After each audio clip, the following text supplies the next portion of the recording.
Moi, cette affaire me poursuit depuis les années 2005-2006.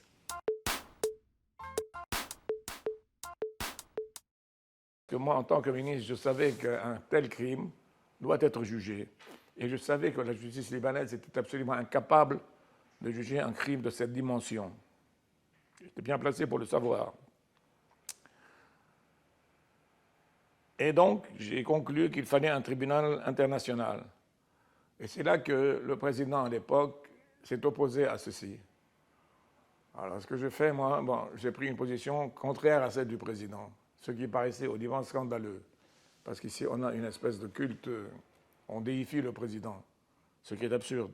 Il faut lui dire quand il a tort qu'il a tort. Ce que j'ai fait.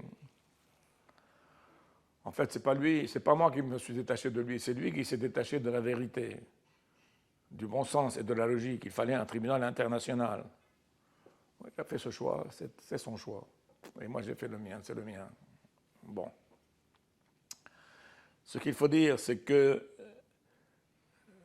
dans l'élaboration du statut du tribunal, qui a été fait en collaboration entre le ministère de la Justice, d'une part, j'avais désigné pour ça 2 magistrats, Shekri Sadir et Ralph Riachi, qui tous les quelques temps, allaient à New York et rencontraient les personnes déléguées du secrétaire général des Nations Unies, et ils ont fait le statut du tribunal. C'est une chose très importante.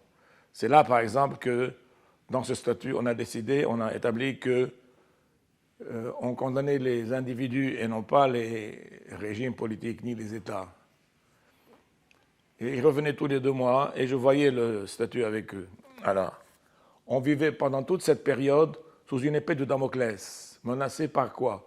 Menacé par un veto opposé par une des puissances du Conseil de sécurité, amie du Hezbollah ou de la Syrie ou de l'Iran. Et ce veto aurait paralysé toute l'affaire.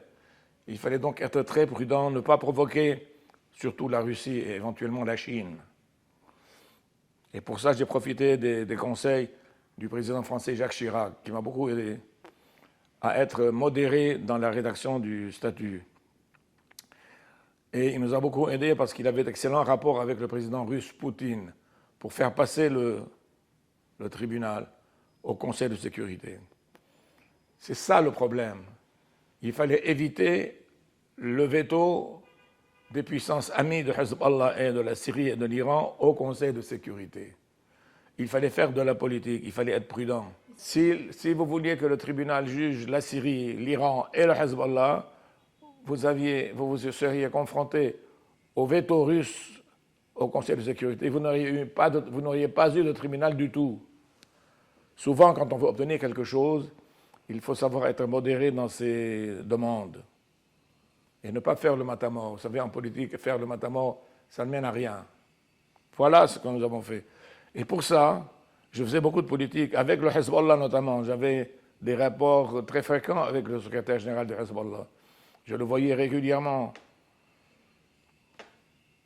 Mais vous ne pensez pas que parce que, avec qui on négocie dans la vie politique? Avec ses amis, non, avec ses ennemis. Les ennemis du tribunal, c'était eux, c'était lui, le principal.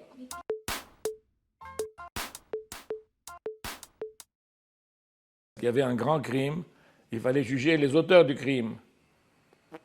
C'est simple, c'est comme ça que ça se passe. Alors, comme il y a beaucoup de gens qui ne voient pas plus loin que le bout de leur nez, ils voulaient qu'on juge ceci, qu'on amène le Hezbollah, qu'on les pende tous.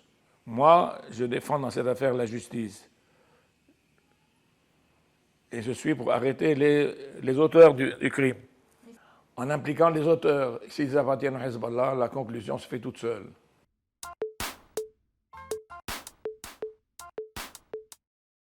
Non, il a jugé les auteurs dont certains appartiennent au Hezbollah.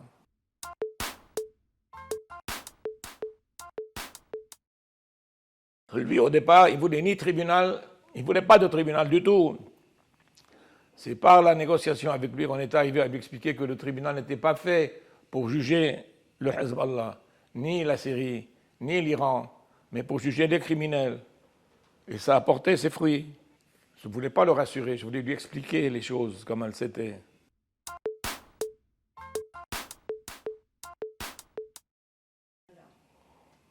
C'est vieux, ça. Je lui parlais de la situation, de tout. Je ne me souviens pas du tout de tous ces détails. Est-ce qu'il avait peur De qui, de quoi? du tribunal? Je crois que le tribunal, au début, les inquiétait, oui. Il fallait les calmer sur ça.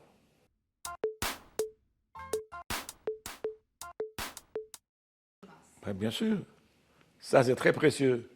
C'est moi qui ai beaucoup insisté pour faire passer ça. Mais vous, Hein, parce qu'il faut penser que les autorités libanaises, à l'époque, étaient très efficaces et très puissantes et qu'elles les auraient arrêtées. mais il y avait quand même les services de renseignement des forces de sécurité intérieure qui ont décodé donc, toutes les données téléphoniques. Oui, ça c'est Aïd. Exactement. Oui, Donc, d'accord. il y avait une efficacité. D'accord. Mais pas pour le reste.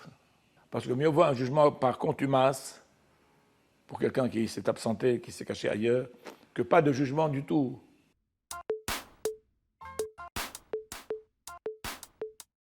Il a été un levier extrêmement précieux. C'est lui qui a fait passer, dans une très large mesure, le tribunal au Conseil de sécurité. C'est lui qui a écarté le veto russe.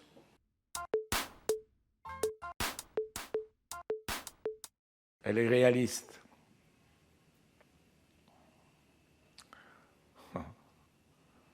Comment voulez-vous que la France puisse aider un pays, un peuple, dont la moitié est favorable aux gouvernants qui ont ruiné ce peuple? La moitié, c'est la communauté chiite, plus la moitié des chrétiens favorables à Aoun.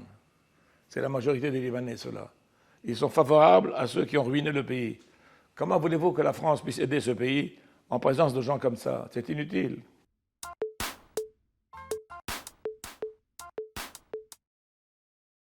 Ce tribunal, malgré qu'il ait fait un travail peut-être limité, insuffisant, a fait quand même mieux que de ne pas... C'est mieux ce qu'ils ont fait que le fait de ne pas juger du tout. Une justice insuffisante est préférable à pas de justice du tout. C'est ce qui s'est passé d'ailleurs dans l'affaire du tribunal. La perfection ici-bas n'existe pas, mais c'est mieux que de ne pas avoir jugé du tout, non? Maintenant, moi, bien sûr, j'ai des réserves sur l'action du tribunal. J'ai des réserves notamment sur les deux procureurs du tribunal. Le premier, c'était Mélis, qui, d'après moi, je le connaissais, je voyais ce qu'il faisait, a très bien travaillé. Mais ses successeurs, beaucoup moins.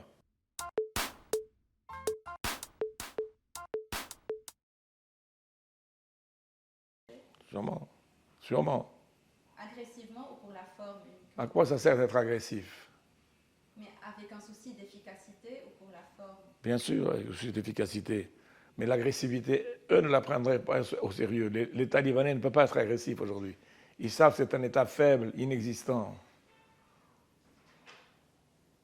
Vous prenez au sérieux l'État libanais maintenant? Il n'existe plus. Il n'existe malheureusement plus.